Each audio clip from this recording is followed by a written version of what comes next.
Guys, my name is शौर्य मेहसाम और मैं आपको कल समझा नहीं पाया सब्जेक्ट वर्ब और ऑब्जेक्ट क्या होता है।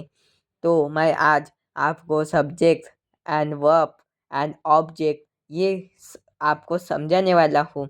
अगर आपको पसंद आए तो इस वीडियो को सब्सक्राइब, लाइक और शेयर कीजिए। तो हम आज शुरू करते हैं। तो सबसे फर्स्ट है सब्जेक्ट। सब्जेक्ट मीन्स होता है कर्ता, जो काम करने वाला होता है उसको सब्जेक्ट कहते हैं। जैसे राम, श्याम, ही मतलब वह, मैंने आपको कल समझाया था, डबल से समझ लीजिए।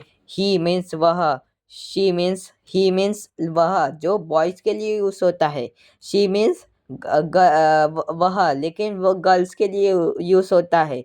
इट मीन्स यह होता है, लेकिन इसका हिंदी मीनिंग याद नहीं रखना है। इट मीन्स थिंग या फिर एनिमल्स के लिए यूज होता है। नेम मीन्स नाम, किसी का कौन सा भी नाम हो, चाहे राम हो, श्याम हो, कौन सा भी, उसको नेम कहते हैं। आई मतलब प्लूरल कैटेगरी में आते हैं। आई मतलब मैं होता है, एक ही होता है, लेकिन वो प्लूरल में आता है। आई मतलब मैं, वी मतलब हम, यू मतलब तुम और दे मतलब वह, वे। आई मतलब मैं कैसे, मतलब आई स्टडी, मैं पढ़ाई करता हूँ वैसे। वी मतलब हम सब, हम क्या करते हैं, वी डू अ जॉब, हम जॉब करते हैं। यू मतलब तुम क्या करते हो, यू लर्न इंग्लिश, आप इंग्लिश सीखते हो। दे मीन्स वे क्या कर रहे हैं, दे आर रीडिंग बुक, वे किताबें पढ़ रहे थे है। तो ये सब आपको याद रखना है। और सब्जेक्ट के दो फॉर्म्स होते हैं, वही मैंने बताया, सिंगुलर और प्लूरल। और फिर हम आज का टॉपिक स्टार्ट करते हैं। आज का टॉपिक है हैज़ एंड हैव। आज का टॉपिक है has and have. Has and have का यूज़ कैसे करते हैं मैं आपको बता देता हूँ। हैज़ एंड हैव मतलब कोई किसी के पास कोई चीज़ है। जैसे मेरे पास पेन है, कौन सा भी ऑब्जेक्ट रहो। सब्जेक्ट वर्ब समझा देता हूँ। वर्ब क्या होती है, वर्ब मीन्स उसको कहते हैं जो काम करने वाला होता है। वह क्या करता है, वह बिजनेस करता है, वह किताबें पढ़ता है। तो पढ़ना, लिखना, ये सब है वो वर्ब्स है। वर्ब्स याद रखने की ट्रिक है, वो है जिसके लास्ट में ना आ जाए उसको वर्ब कहते हैं। और ऑब्जेक्ट मतलब जो भी लास्ट में आ जाए उसको ऑब्जेक्ट कहते हैं। जैसे टेबल, ये इसने बुक, कौन सा भी लास्ट में आ जाए उसको ऑब्जेक्ट कहते हैं। चलिए आज का टॉपिक स्टार्ट करते हैं। आज का टॉपिक है has and have. Has and have का उपयोग कैसे करते हैं ये आपको मैं बता देता हूँ। हैज़ एंड हैव को तीन कैटेगरी में, 3 टाइप्स में बांटा गया है: present, past and future. Present मतलब है, पास्ट मतलब था, फ्यूचर मतलब होगा। प्रेजेंट मतलब हैज़ हैव। प्रेजेंट में हैज़ हैव का प्रयोग करते हैं, पास्ट में हैड का प्रयोग करते हैं, फ्यूचर में विल हैव का प्रयोग करते हैं। प्रेजेंट में हैज़ हैव का प्रयोग कैसे करते हैं, हैज़ हैव मतलब कोई किसी चीज़ के पास है, उसको पास है, हैज़ हैव का उपयोग करते हैं। पास्ट में हैड का उपयोग करते हैं, पास्ट था। और फ्यूचर में होगा, हमारे पास कोई चीज़ होंगी। मैं उसको आपको एक एक एग्जांपल देता हूँ, उसके बाद प्रेजेंट का पढ़ूंगा, फिर कल पास्ट का पढ़ूंगा। तो हैज़ हैव का मतलब पास है। तो हैज़ हैव का एग्जांपल सुनिए। मेरे पास बहुत सारी किताबें हैं, आई हैव मेनी बुक्स। मेरे पास बहुत सारी किताबें थी, आई हैड मेनी बुक्स। मेरे पास किताबें होंगी, I will have many books. ये तो ऐसे आएगा। फिर आप सोच रहे होंगे, you are thinking has how to use has have का प्रयोग कैसे करना है। तो हैज़ हैव का बता दूँ। हैज़ हैव का प्रयोग सिंगुलर के साथ करना है। सिंगुलर मतलब एक वचन, जो होते हैं ही, शी, इट, नेम। या ही, शी, इट, नेम मतलब ही मतलब वह, शी मतलब लड़कियों के लिए, इट मतलब यह, थिंग्स और एनिमल्स के लिए, नेम मतलब नाम, किसी का नाम। उसके लिए हैज़ का प्रयोग करते हैं। और हैव का प्रयोग किसके साथ करते हैं, प्लूरल, जैसे आई, वी, यू एंड दे।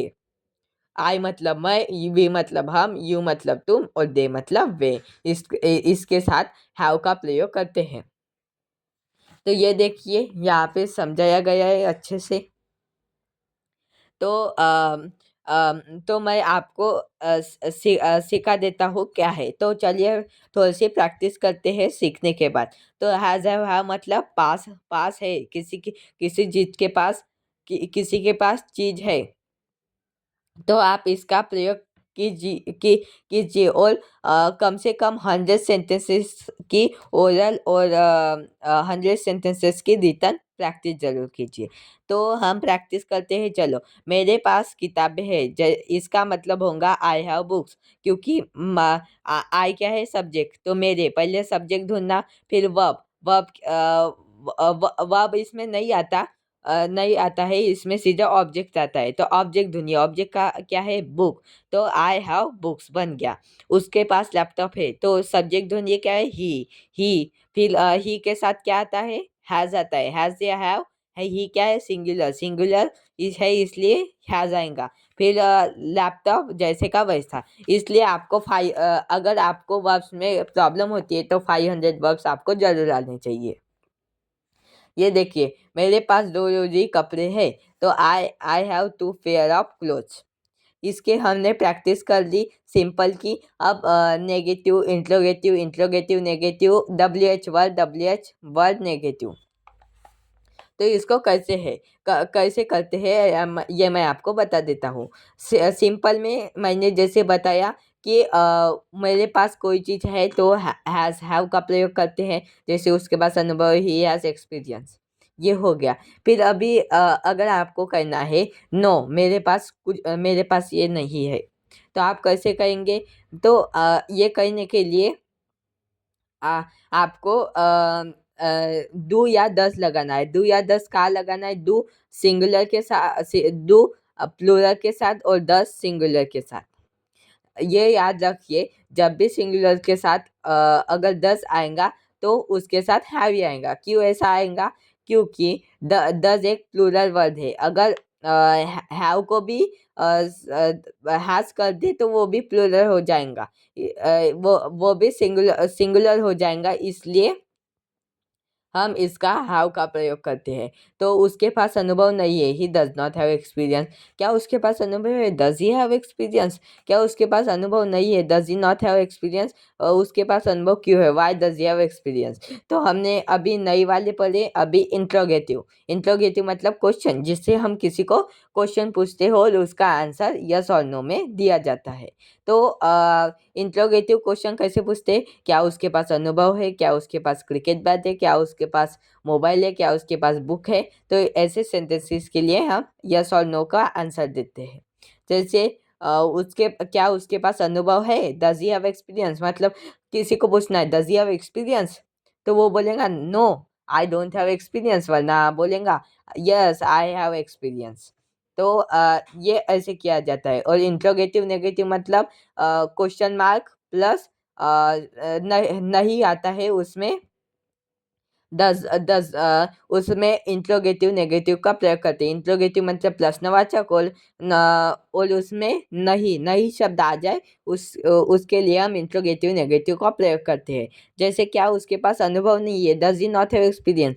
तो हमेशा याद रखिए कि क्या बोलते हैं, हैव को आप भूल जाइए, ही के बाद सीधा नॉट लगा दीजिए और हैव एक्सपीरियंस जैसे का वैसे छोड़ दीजिए, जिससे आपको मदद मिलेंगी सेंटेंस बनाने में। और अभी इंट्रोगेटिव में क्या होता है, हम क्यों पूछते हैं, उसका आंसर यस और नो में नहीं दिया जाता है, पूरे ब्रीफ में दिया जाता है, पूरे बड़ा के दिया जाता है। तो उसके पास अनुभव किए, why does he have experience. तो इसके लिए एक ट्रिक है, जैसे आप इंट्रोगेटिव बनाते हो वैसे ही डब्ल्यू एच वर्ड में क्या होता है, डब्ल्यू एच लगा देना पड़ता है, फिर उसके बाद इंट्रोगेटिव है वैसे का वैसा लिख देना पड़ता है, आपका डब्ल्यू एच सेंटेंस बन जाएगा। ये हम ऐसे करते हैं। तो आज के क्लास में हम ये इतना सब कुछ सीखे। तो इसकी आप ज़रूर प्रैक्टिस कीजिए और मैं आपसे लास्ट में कहता हूँ, इस वीडियो को शेयर, सब्सक्राइब और लाइक कीजिए। Thank you.